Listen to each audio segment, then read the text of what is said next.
안녕하세요. 여러분의 모든 건강을 책임지는 건강 365 닥터 인사이트 진행의 김우연입니다.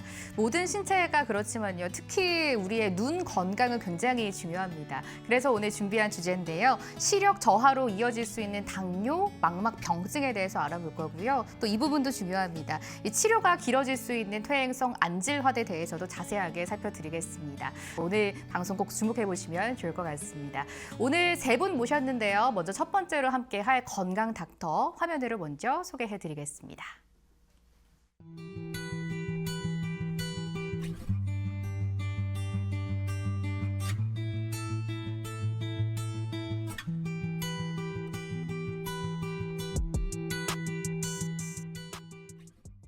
오늘 첫 번째로 모신 분 소개해 드릴게요. 김경호 서면 성모안과 원장님 나와 계시네요. 원장님 안녕하세요. 안녕하십니까. 예, 반갑습니다. 시청자분들께 소개와 인사 한번 부탁드릴게요. 네, 안녕하십니까. 서면 성모안과에서 근무하고 있는 김경호라고 합니다. 예, 반갑습니다. 네. 오늘 원장님과 함께 눈 건강에 대해서 저희가 자세하게 또 이야기 쉽게 풀어드리도록 하겠습니다. 시청자님의 사연 가지고 한번 이야기 나눠보려고 하거든요. 첫 번째 사연 화면으로 열어보겠습니다.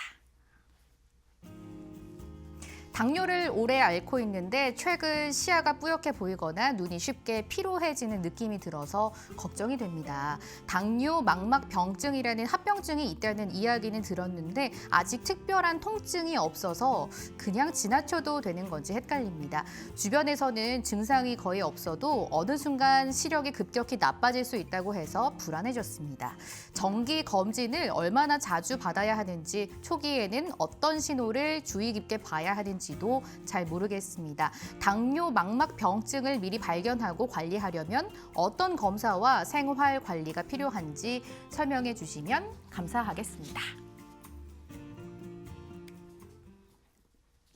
당뇨를 앓고 계신다는 시청자님의 사연을 한번 만나봤습니다. 그 당뇨가 있으면 혈당 관리만 잘하면 된다는 생각도 하실 것 같은데 당뇨와 눈 건강이 굉장하게 밀접한 연관이 있다고 하니까 지금부터 이야기 한번 주목해 보시죠. 당뇨 망막 병증에 대해서 자세하게 알아보려고 하는데요. 초기에 증상이 없어서 더 위험하다고 들었습니다. 원장님, 당뇨 망막 병증이 정확하게 어떤 질환인가요? 네, 시작하기 앞서 제가 경험했던 저희 병원 환자 한 분의 스토리를 먼저 들려드리겠습니다.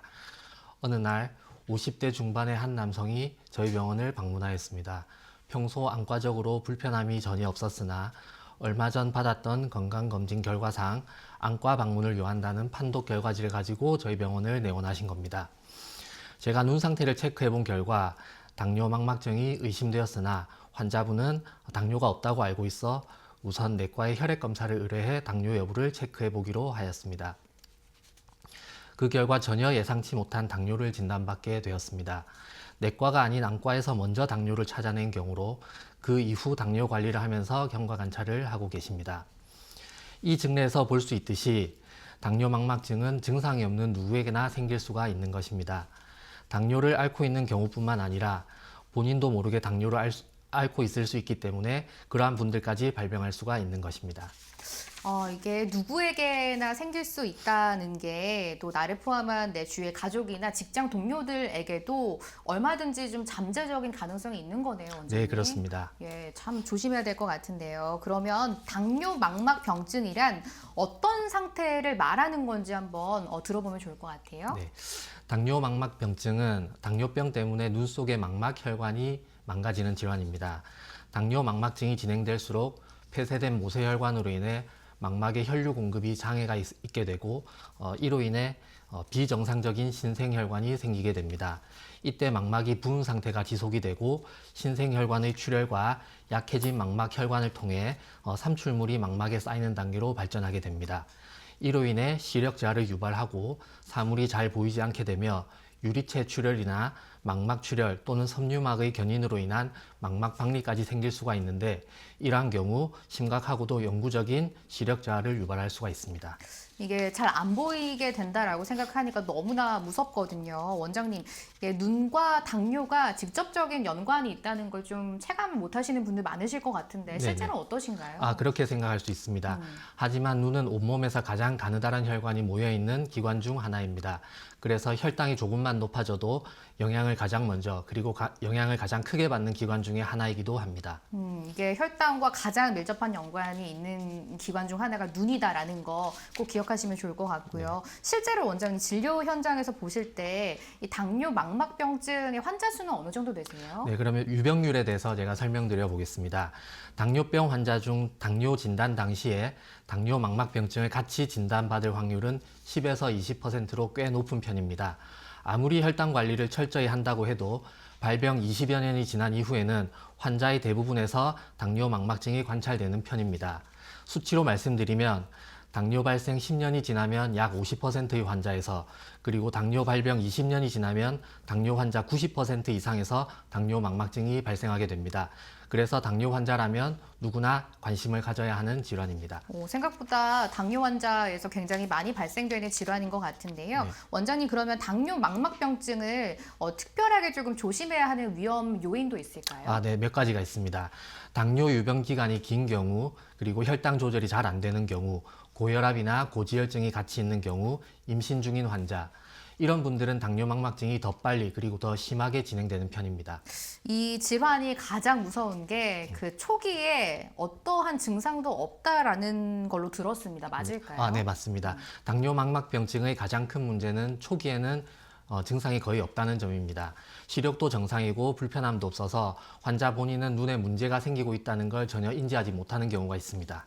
그러면 언제쯤부터 저희가 증상을 느낄 수 있을까요? 이미 병세가 꽤 진행된 이후입니다. 글자가 흐려 보이거나 시야에 검은 점이나 실타래 같은 것이 보이는 경우 혹은 갑자기 시력이 떨어지는 경우에는 이미 치료가 필요한 단계인 경우가 많습니다. 시력이 이미 떨어졌다면 진행이 좀 많이 됐다고 말씀을 해주셨는데요. 이런 경우도 궁금해요, 원장님. 당뇨 망막병증을 걸렸을 때 혹시 한쪽 눈만 나빠지는 경우도 있나요? 네, 처음에는 한쪽 눈만 이상을 느끼는 경우도 있습니다. 그래서 반대쪽 눈으로 보면서 불편함을 느끼지 못해 병원을 늦게 방문하는 경우도 있습니다. 하지만 당뇨병이란 자체가 전신질환이기 때문에 결국에는 양쪽 눈 모두 영향을 받을 가능성이 매우 높습니다. 그럼 원장님, 당뇨 망막병증은 검사나 진단은 어떤 식으로 진행이 될까요? 네, 당뇨 망막병증은 안과에서 여러 가지 검사를 통해 간단하게 진단받을 수 있습니다. 대표적인 검사가 안저검사, 형광안저 촬영, OCT 등이 있으며 병세가 진행된 경우 유리체 출혈로 인해 안저가 보이지 않는 경우에는 망막 박리 여부를 판단하기 위해서 초음파 검사가 추가로 필요합니다. 그러면 지금부터 하나씩 설명드려 보겠습니다. 먼저 안저 검사는 당뇨 망막증의 가장 기본적인 검사로 동공을 키우거나 사진을 찍어 망막 상태를 확인하는 검사입니다. 당뇨 망막병증에서 발생하는 망막 출혈이나 신생혈관을 관찰할 수 있으며 시간에 따른 당뇨 망막증의 진행 여부를 살피기 위한 검사입니다. 두 번째로 말씀드릴 검사는 형광안저 촬영으로 병의 중증도를 판정합니다. 정맥 주사로 형광 물질을 몸 안에 주입하여 망막의 사진을 찍어 육안으로 관찰할 수 없는 망막의 허혈 상태나 신생혈관의 누출 정도를 판정하는 검사입니다.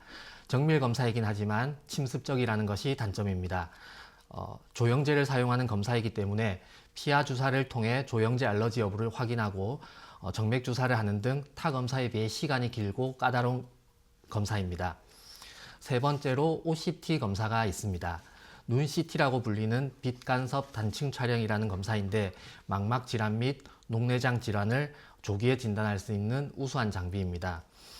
당뇨로 인해 황반부가 얼마나 부어 있는지를 확인할 수 있으며 최근에는 혈관 OCT까지 개발되어 형광안저 촬영을 해야만 관찰할 수 있는 망막의 허혈 상태나 신생혈관을 간단하게 검사할 수 있습니다. 화면에 보시는 것처럼 정상 소견과 당뇨로 인해 황반이 부어있는 경우 차이가 나는 것을 확인할 수 있습니다. 당뇨 망막병증을 진단하는 그리고 검사하는 방법까지 한번 들어봤습니다. 원장님 그렇다면 이 병을 치료를 조금 할 수 있는 병인지 궁금하거든요. 보통 우리가 당뇨라고 하면은 완치가 없다라고 하잖아요. 네네. 당뇨 망막병증이 만약에 이미 생겼어요. 그렇다면은 치료나 완치는 가능할까요? 완전히 없던 상태로 되돌리는 건 어렵지만 진행을 막고 시력을 보존하는 정도까지 치료는 충분히 가능합니다. 그래서 조기 발견이 정말 중요합니다. 치료라고 하면은 많은 분들이 또 겁내실 것 같아요. 특히 부위가 또 눈이잖아요. 맞습니다. 치료 방법은 어떤 게 있을까요? 네, 환자군의 상태와 정도에 따라 단계별로 치료합니다. 당뇨 망막증을 치료하는 방법으로 첫째, 항체 주사 치료가 있습니다. 비정상적인 신생혈관을 억제하는 항체를 눈 속에 직접 주사하는 치료법으로서 혈관의 출혈을 멈출 뿐만 아니라 신생혈관의 생성 자체를 억제시켜 시력을 회복시키는 치료 방법입니다. 화면에 보시는 것처럼 치료 종류 약제는 다양하게 있으며 환자분의 상태에 따라 건강보험을 적용받는 경우도 있고 그렇지 못한 경우도 있습니다. 본인에게 어떠한 약제가 적합한지는 다니시는 안과의 주치의 선생님과 상의하여 본인에게 가장 적합한 약제를 선택하시면 될 것 같습니다. 이게 근데 원장님 화면에 보니까 눈에 직접 주사를 맞는 거잖아요. 네. 너무 무서울 것 같아요. 걱정하시는 분들이 많은데 실제로는 의외로 간단한 치료입니다. 저만 마취 후 시행하기 때문에 통증도 거의 없습니다. 무엇보다 치료를 미루는 것이 훨씬 더 위험하다고 할 수 있습니다. 항체 주사는 부분 마취로 시행되며 5분 이내에 끝이 나므로 몸 상태가 좋지 못하거나 거동이 불편하신 분들도 충분히 받을 수가 있습니다. 실제로 항체 주사 치료가 개발되면서 당뇨망막증으로 인한 실명률이 많이 낮아졌습니다. 두 번째로 광응고 레이저 치료가 있습니다. 이것이 당뇨망막증의 가장 기본적인 치료입니다. 병변부에 레이저를 직접 조사하여 이를 통해 신생혈관의 소멸을 유도합니다. 레이저 치료는 당뇨망막증이 더 이상 진행되지 않고 유지되도록 할 수 있는데 가장 중요하고도 핵심적인 치료입니다. 통증이 동반되기 때문에 환자들이 힘들어하는 경우가 덜어 있습니다. 이로 인한 통증과 부작용 때문에 1, 2주 간격으로 수차례에 걸쳐 나누어 치료를 받는 방법이 일반적입니다. 마지막으로 유리체 절제술이라고 하는 수술적 치료요법이 있습니다. 지금까지 치료 방법에 대해 전반적으로 설명드렸습니다. 여기서부터는 저희 병원 망막클리닉에서 실제 치료했던 환자의 사례를 보여드리겠습니다. 첫 번째 사례입니다. 당뇨 병력이 있는 60대 남성분으로 당뇨망막증으로 본원에서 주기적인 경과 관찰을 하시던 분입니다. 당뇨 치료를 한다고 하셨지만 당뇨 조절이 잘 되지 않던 분으로 눈 상태도 점점 진행하여 레이저 치료 여부를 결정해야 되는 시기에 도달하였습니다.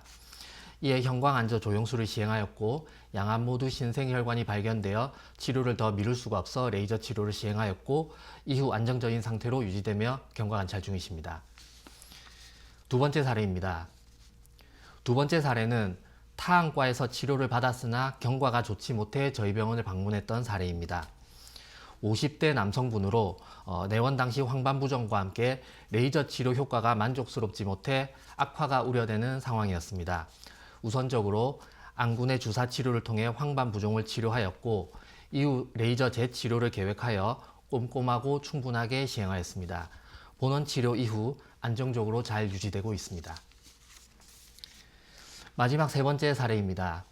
이 사례는 현 근무지에서 제가 치료한 사례 중 가장 기억에 남기도 하고 뿌듯했던 사례입니다. 환자분은 30대 중반의 젊은 여성분으로 중국에서 카페를 운영하시던 분이었습니다. 카페를 운영하시느라 당뇨 치료에 소홀히 하였고 이후 눈이 점점 더 보이지 않아 중국 내에 있는 안과 이곳저곳을 방문하였으나 적절한 치료를 받지 못했습니다. 치료를 위해 귀국을 하였고 저희 병원을 방문하셨습니다. 눈 상태는 그야말로 참혹하였습니다. 당뇨 조절이 되지 않아 망막 손상이 심각하였고 시력도 좋지 못했습니다. 상태의 심각성과 함께 치료의 필요성을 설명드렸으나 저조차도 환자분의 개선 여부를 의심하는 정도였습니다. 환자분은 절실하였습니다. 철저한 당뇨 조절과 함께 제가 제시하는 방향 그대로 치료를 열심히 받게 되었고 치료 효과는 놀라웠습니다. 수차례 안구 주사 이후 빠르게 호전세를 보였고 레이저 치료까지 받은 이후 시력도 많이 개선되었습니다. 30대의 젊은 나이에 타국에서 카페까지 운영할 정도로 진취적인 여성이었으나 이 여성이 만약에 회복할 수 없는 치명적인 시력 손상이 있었으면 지금쯤 그분의 삶이 어땠을까라고 생각을 하면 아직도 아찔합니다. 현재 이분은 양호한 상태로 본원에서 경과관찰 중이십니다.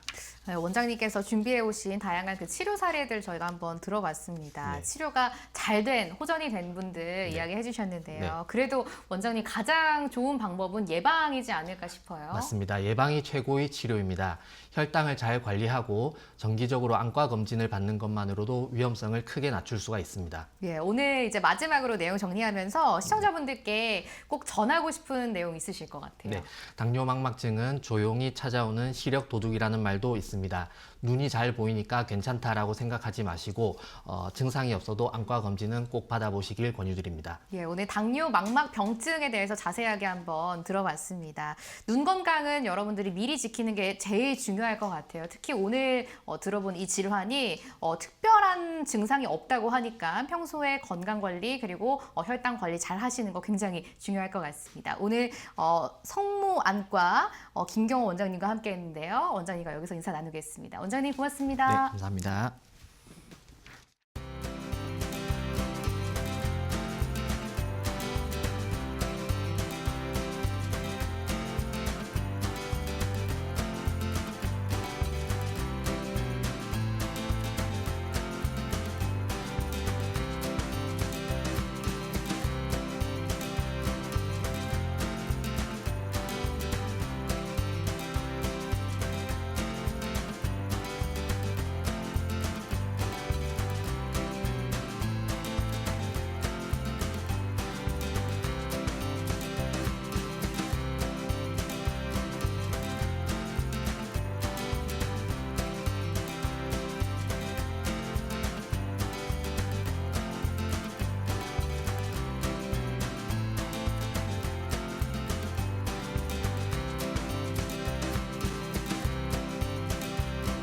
그 당뇨 망막 병증도 저희가 한번 살펴봤고요. 또 이 퇴행성 안 질환까지 한번 원장님께 들어보는 시간 가져봤고 여기에 따라서 보험을 어떻게 또 맞춰서 설계하고 가지고 가야 우리가 질병에 걸렸을 때도 또 원활하게 생활을 하고 다시 복귀를 할 수 있는지 한번 들어보는 시간이었습니다. 여러분들도 오늘 내용 잘 참고해 보시고요. 추후에 안 질환에 걸리게 됐다라고 하시면 오늘 내용들 한번 떠올려 보시면 좋을 것 같습니다.